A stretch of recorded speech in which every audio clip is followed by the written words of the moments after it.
ہم نے نفی تاکید بلند کی بحث پڑھی، جس میں ہم نے یہ دیکھا کہ فعل مضارع سے پہلے لن زیادہ کیا جاتا ہے جو فعل مضارع کو نصب دیتا ہے۔ آج ہمیں یہ پڑھنا ہے کہ لن کی اصل کیا ہے اور حروف ناصبہ یعنی فعل کو نصب دینے والے اور کون کون حرف ہیں۔ چنانچہ فرہ نحوی کی رائے یہ ہے کہ لن کی اصل لا ہے، یعنی لن اصل میں لا تھا، خلاف قیاس، قاعدے کے خلاف، مطلب کوئی قاعدہ نہیں، خلاف قیاس الف کو نون سے بدل دیا ہے تو لن ہو گیا۔ لیکن خلیل نحوی یہ فرماتے ہیں کہ لن کی اصل لا ان ہے، لا ان۔ تخفیف کی واسطے یعنی آسانی کے لیے حمزہ کو حذف کر دیا، گرا دیا۔ جب حمزہ حذف ہو گیا تو اب الف اور نون دو ساکن جمع ہو گئے، لان یہ ہوا۔ تو اجتماع ساکنین کی وجہ سے، دو ساکن جمع ہونے کی وجہ سے پھر الف کو بھی گرا دیا تو یہ ہو گیا لن، اور یہ قول زیادہ درست ہے۔ اور یہ ان بھی کیا ہے؟ ان مخففہ من المثقلہ ہے۔ ان مخففہ من المثقلہ کسے کہتے ہیں؟ حروف مشبہ بالفعل جو ہیں، ان، ان، کأن، لیکن، لیت، لعل، ان میں سے ان حرف مشبہ بالفعل اس کی تشدید کو حذف کر دیا گیا اور نون کو ساکن کر دیا گیا تو وہ ہو گیا ان۔ اس کو کہتے ہیں ان مخففہ من المثقلہ، کہ اصل اس کی ان تھی، تشدید گرا دی گئی اور ان کر دیا گیا، جس کے اندر تاکید کا معنی ہوتا ہے۔ تو لا اور ان سے مرکب یہ لفظ لا نفی کا معنی دیتا ہے اور ان تاکید کا فائدہ دیتا ہے۔ اس طرح یہ لفظ بنا جو نفی اور تاکید کا معنی دیتا ہے۔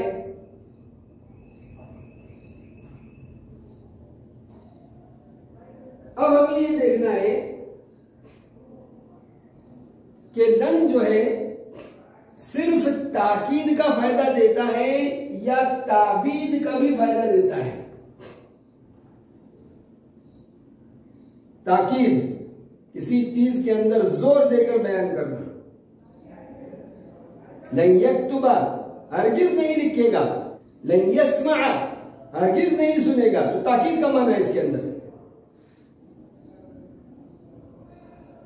تو علامہ جار اللہ زمخشری رحمۃ اللہ علیہ کی رائے یہ ہے کہ لن جو ہے وہ تاکید کے ساتھ تعبید کا بھی فائدہ دیتا ہے۔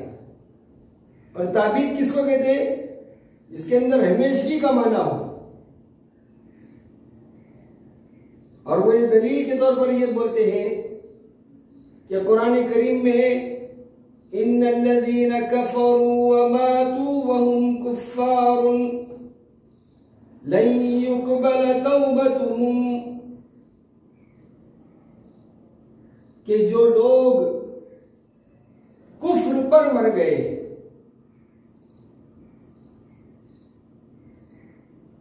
تو آخرت میں ان کی توبہ بالکل قبول نہیں ہوگی۔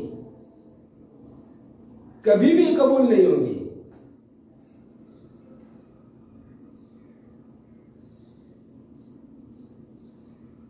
لیکن محققین صرف کی رائے یہ ہے کہ لن جو ہے یہ صرف تاکید کا فائدہ دیتا ہے، تعبید کا معنی اس کے اندر نہیں ہوتا۔ کیوں؟ کہ اگر تعبید کا معنی لیا جائے تو قرآن کریم کی بہت سی آیتوں میں اور حدیثوں میں تعارض ہو جائے گا اور ٹکراؤ ہو جائے گا، اختلاف ہو جائے گا۔ کیسے؟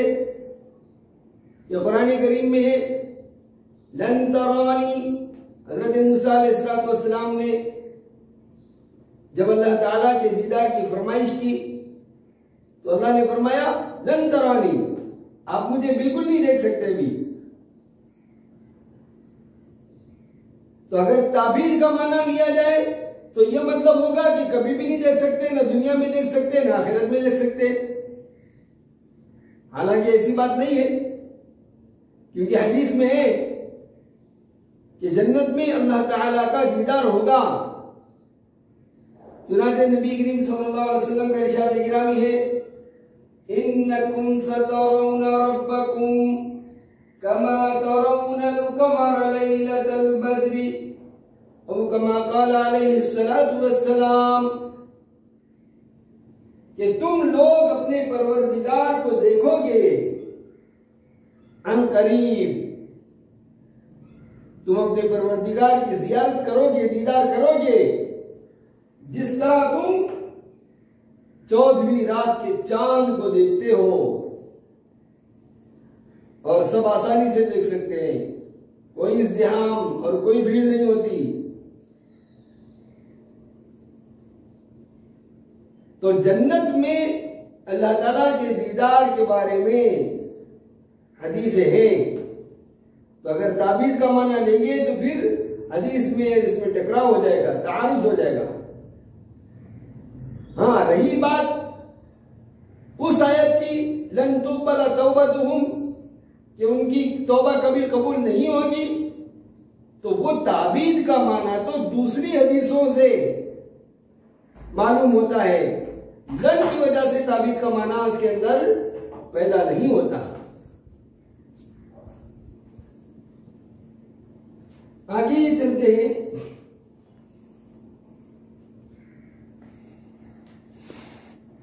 کہ مضارع کو نصب دینے والے لن کے علاوہ اور بھی حروف ہیں، ان ہے، کئی ہے اور اذن ہے۔ یہ ان کیا کرتا ہے؟ ان مضارع کو مصدر کے معنی میں کر دیتا ہے،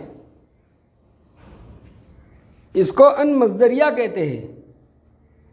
جیسے اريد ان تقرأ، دیکھیے ان نے مضارع کو نصب دیا، اريد ان تقرأ، میری خواہش ہے، میری چاہت ہے، میرا ارادہ ہے، میں چاہتا ہوں ان تقرأ، کہ تم پڑھو۔ تو کیا مطلب ہو گیا؟ اريد قراءتک، میں تمہارے پڑھنے کا طالب ہوں، میں چاہتا ہوں کہ تم پڑھو۔ تو ان نے مضارع کو مصدر کے معنی میں کر دیا، اس کو کہتے ہیں ان مصدریہ۔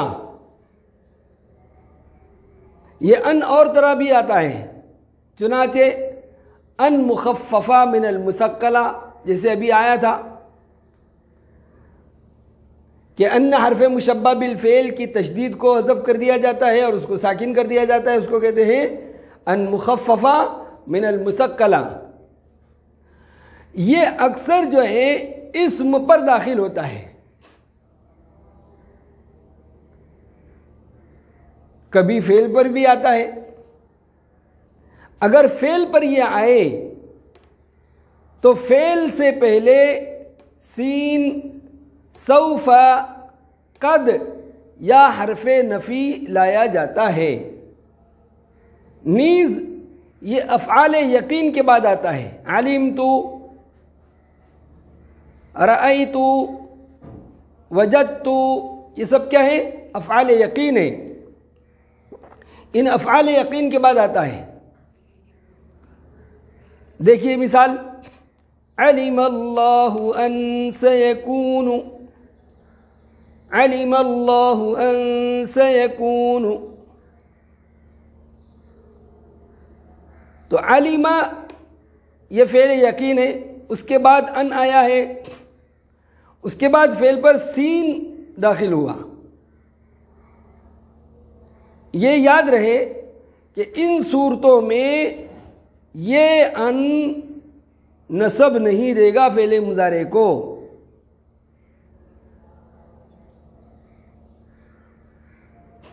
لِيَعْلَمَ أَن قَدْ أَبْلَغُوا، دیکھیں لِيَعْلَمَ یہ فعل یقین ہے، اس کے بعد ان آیا تو فعل سے پہلے قد آیا ہے۔ یہ ابلغو فعل ماضی ہے، اکثر تو اس کی خبر فعل مضارع آتی ہے جیسے ابھی ہم دیکھیں گے، لیکن فعل ماضی بھی آ جاتی ہے۔ افلا يرون الا يرجعوا، یہ لا يرون یہ رآ سے ہے، پہلے یقین ہے، اس کے بعد ان آیا، ان لا يرجعوا، یہ یہاں ان جو ہے یہ لام میں ادغام ہو گیا ہے، ان لا يرجعوا۔ تو یہ جو ان مخففہ من المثقلہ ہے، یہ ان صورتوں میں فعل کو نصب نہیں دے گا۔ اسم اور خبر پر داخل ہوتا ہے یہ، اور اس کی خبر جو ہے ہو ضمیر شان ہوتی ہے، اور اکثر فعل مضارع اس کی خبر ہوا کرتی ہے۔ تو کیا مطلب ہو گیا؟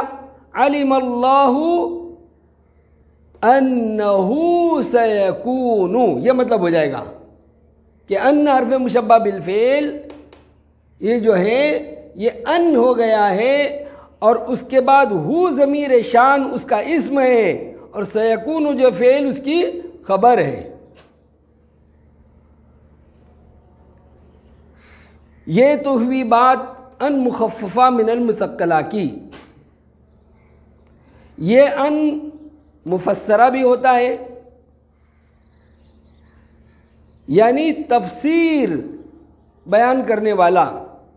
ایسے افعال کے بعد یہ آتا ہے جو قول کے معنی میں ہوتے ہیں۔ چنانچہ ہم دیکھیں گے مثالوں میں، فَأَوْحَيْنَا إِلَيْهِ أَنِ اصْنَعِ الْفُلْكَ، کہ ہم نے نوح علیہ السلام کی جانب وحی بھیجی کہ آپ کشتی بنائیے۔ تو اوحینا اس کے بعد ان آیا، اس کو کہتے ہیں ان مفسرہ، یہ تفسیر بیان کرتا ہے۔ ما امرتنی به ان اعبدوا اللہ، یہ امارا یامرو حکم دینا یہ بھی قول کے معنی میں ہے، وحی یہ بھی قول کے معنی میں ہے۔ یہاں اس کے بعد ان آیا، وَنَادَيْنَاهُ أَن يَا إِبْرَاهِيمُ، نادا ینادی پکارنا، تو پکارنا یہ بھی قول کے معنی میں ہے، نادا ینادی مناداتا ونداء۔ وَآخِرُ دَعْوَاهُمْ أَنِ الْحَمْدُ لِلَّهِ، دعوہ دعا یدعو دعا یہ بھی پکارنے کا معنی ہے۔ تو وحی، امر، ندا اور دعا یہ سب قول کے معنی کے افعال ہیں جن کے بعد ان آ رہا ہے، ایسے ان کو ان مفسرہ کہتے ہیں۔ چوتھا ان ہوتا ہے زائدہ، ہیچ معنی نمی دارت، اس کا کوئی معنی نہیں ہوتا، یہ تاکید کے واسطے آتا ہے۔ چوتھا ان ہے ان زائدہ جو تاکید کے واسطے آتا ہے۔ فَلَمَّا أَن جَاءَ الْبَشِيرُ، یہاں ان زائدہ ہے، جب خوشخبری دینے والا حضرت یعقوب علیہ السلام کے پاس آیا، یہاں تک ان کی تفصیل ہوئی۔ آگے ہمارے سامنے کئی اور اذن ہیں، اس کی تفسیر دیکھتے ہیں۔ اب تیسرا حرف کئی کے متعلق ہم معلومات لیتے ہیں۔ تو فعل مضارع کو نصب دینے والا کئی بھی ہے، جس کا معنی ہوتا ہے تاکہ۔ یہ کیوں آتا ہے؟ یہ اس لیے آتا ہے تاکہ یہ سمجھ میں آئے کہ کئی کا ما قبل ما بعد کے لیے علت اور سبب ہے۔ چنانچہ دیکھیے، اسلمت کئی ادخل الجنت، اسلمت میں اسلام لایا تاکہ میں جنت میں داخل ہو جاؤں۔ تو یہ کئی کیا بتلا رہا ہے کہ اسلام لانا دخول جنت کا سبب ہے۔ کئی کا ما قبل سبب ہے ما بعد کے لیے۔ یہ کئی لام کئی کے ساتھ بھی آتا ہے مضارع پر، جیسے لِكَيْ لَا تَأْسَوْا عَلَى مَا فَاتَكُمْ، تو یہ لام اس کا معنی بھی ہے تاکہ، یہ لام کئی کہلاتا ہے، اس کے ساتھ لفظ کئی بھی آیا۔ اسی طرح کئی جارہ بھی ہوتا ہے جو ما استفہامیہ پہ آتا ہے، جیسے کئی ما جئت، کئی ما جئت، تو کیوں آیا؟ تو ما استفہامیہ سے پہلے یہ کئی جارہ آیا ہے۔ چوتھا حرف فعل مضارع کو نصب دینے والا ہے، وہ اذن ہے۔ اذن کی اصل اذ ہے، خلاف قیاس یعنی قاعدے کے خلاف اس میں نون کا اضافہ کر دیا اور اذ سے اذن بنا دیا۔ یہ کیوں آتا ہے؟ یہ جواب اور جزا کے واسطے آتا ہے۔ مثال کے طور پر کسی نے کہا انا اجتہد، میں محنت کروں گا، تو آپ اس کے جواب میں کہیں گے اذن تفوز، تب تو آپ کامیاب ہو جائیں گے۔ تو اذن جواب کے لیے آتا ہے۔ جیسے حضرت حجرہ علیہ السلام نے ابراہیم علیہ السلام سے عرض کیا تھا کہ کیا اللہ نے آپ کو حکم دیا کہ آپ ہمیں یہاں چھوڑ کے جائیں؟ ان کا ہاں اللہ نے حکم دیا۔ تو ان کیا کہا؟ اذن لا یضیعنا، تب تو اللہ ہمیں ضائع نہیں کرے گا۔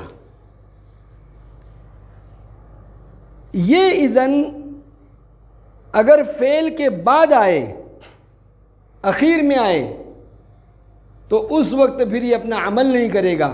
چنانچہ دیکھیے اضربو کا اذن، کسی بات پر آپ نے کسی سے کہا اضربو کا اذن، اگر شرارت کرو گے تو ہم تمہیں ماریں گے۔ تو اذن جب فعل کے بعد آیا تو یہ اضربو کے اوپر نصب نہیں دیا، یعنی عمل نہیں کرے گا، اس کا عمل ملغا اور بیکار ہو جائے گا۔ کیا کہتے ہیں اس کو؟ ملغا، بیکار، یہ نصب نہیں دے گا پھر۔ ہاں اگر بیچ میں آتا ہے تو اس صورت میں عمل دینا اور نہ دینا دونوں جائز ہے۔ چنانچہ انا اذن اضربو کا میں دیکھیے، انا اذن اضربو کا میں اذن بیچ میں آیا ہے، انا اضربو کا میں تجھے ماروں گا، تو اس کے بیچ کے اندر اذن آ گیا، تو اس اذن کو عمل دینا بھی جائز، یعنی یہ نصب بھی دے گا اذن اضربا کا، اور اس کو عمل نہ دینا بھی جائز۔ اس صورت میں اس پر رفع پڑھ سکتے ہیں انا اذن اضربو کا۔ اس طرح یہ چار حروف جو فعل مضارع کو نصب دیتے ہیں ان کی تفصیل ہمارے سامنے آئی۔ اللہ تعالیٰ سے دعا ہے کہ اللہ ہم سب کو صحیح سمجھنے کی توفیق نصیب فرمائے۔ وصلی اللہ تعالی علی خیر خلقہ محمد و آلہ و صحبہ اجمعین۔ ولا تعجل بالقرآن من قبل أن يقضى إليك وحيه وقل رب زدني علما